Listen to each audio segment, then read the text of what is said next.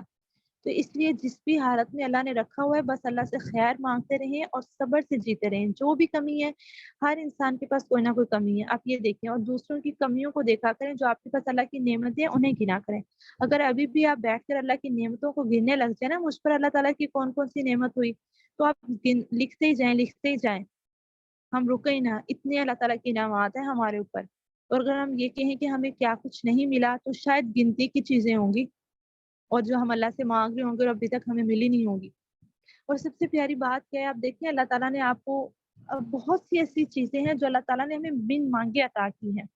آپ دیکھیں یہاں پر اگر ہم موجود اکٹھے بیٹھے اللہ تعالیٰ کی بات کو سیکھ رہے ہیں، تو شاید ہم میں سے ہر کسی نے دل سے رو کے یہ دعا نہ کی ہو، یا اللہ ہمیں توفیق دینا کہ ہم تیری باتوں کو سننے والے بن جائیں. لیکن اللہ نے ہمیں ہدایت دی اور ہمیں اکٹھا کر دیا. ہم بیٹھے ہیں ایک دوسرے سے اللہ تعالیٰ کی باتوں کو شیئر کر رہے ہیں، سیکھنے کی کوشش کر رہے ہیں.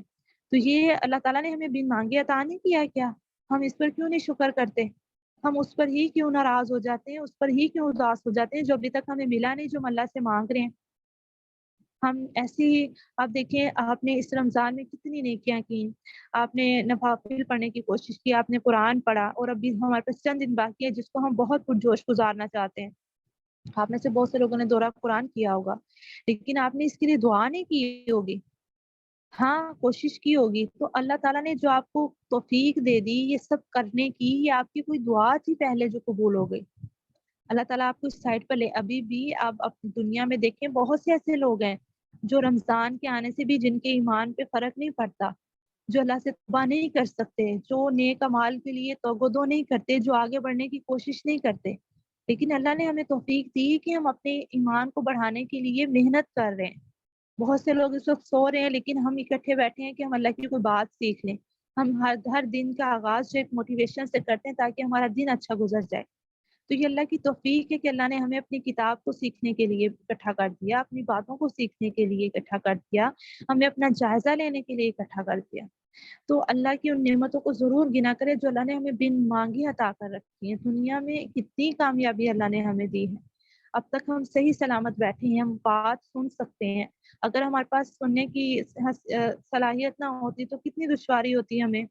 بولنے کی صلاحیت نہ ہوتی ہے ہمارے پاس تو کتنی دشواری ہوتی ہے ہمیں.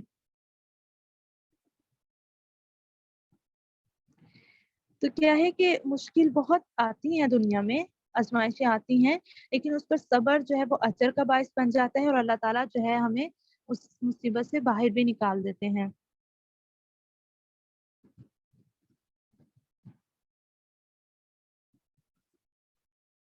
جی، ایک ساتھی کا میسج آیا ہے کہ میرا ایک سب سے جو کامل یقین ہے اللہ تعالیٰ پر، وہ یہ ہے کہ میں جو بھی دعا کرتی ہوں، مطلب اللہ تعالیٰ سے دعا کا تعلق میرا بہت مضبوط ہے. الحمدللہ، اللہ تعالیٰ آپ کو اس میں بہت برکت دے.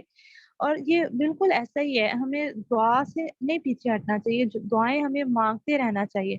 اللہ تعالیٰ ہم سب کو توفیق دیں کہ ہم اپنے اس تعلق کو اللہ تعالیٰ سے مضبوط کر سکیں جو دعا کے ذریعے ہے. دعا بھی دیکھیں عبادت ہے، ایسا نہیں ہے کہ اگر ہم دعا مانگ رہے ہیں تو ہمیں اس کے اپوزٹ کچھ، اگر دعا قبول نہیں ہوئی تو ہمیں کچھ بھی نہیں مل رہا ہے، ایسا نہیں ہوتا. اس کے بدلے میں ہمیں اتنا کچھ مل رہا ہے، شاید ابھی ہمیں احساس نہیں اور ہمیں بعد میں ہوگا. تو اللہ تعالیٰ سے دعا ہے اللہ تعالیٰ ہمیں صبر کی توفیق دیں، اور اللہ تعالیٰ ہمیں آزمائشوں سے بچائے. آزمائشوں کے لیے دعائیں نہیں کرنی چاہیے، لیکن اگر کبھی زندگی میں آ جائیں تو پھر اس پر صبر کرنا چاہیے. تو ہم اللہ سے دعا کرتے ہیں اللہ تعالیٰ ہمیں آزمائشوں سے بچائیں، اور اللہ تعالیٰ جو ہے ہماری زندگی میں بہت سی آسانیاں کریں، ہمیں کامیابیاں دیں دنیا کی بھی آخرت کی بھی. اور اللہ تعالیٰ ہمیں دین کی صحیح سمجھ عطا فرمائے، ہمیں صحیح معنوں میں قرآن سیکھ کر سکھانے والا بنائے. آمین. سبحانک اللہم و بحمدک، نشہد ان لا الہ الا انت، نستغفرک و نتوب الیک. السلام علیکم ورحمۃ اللہ وبرکاتہ.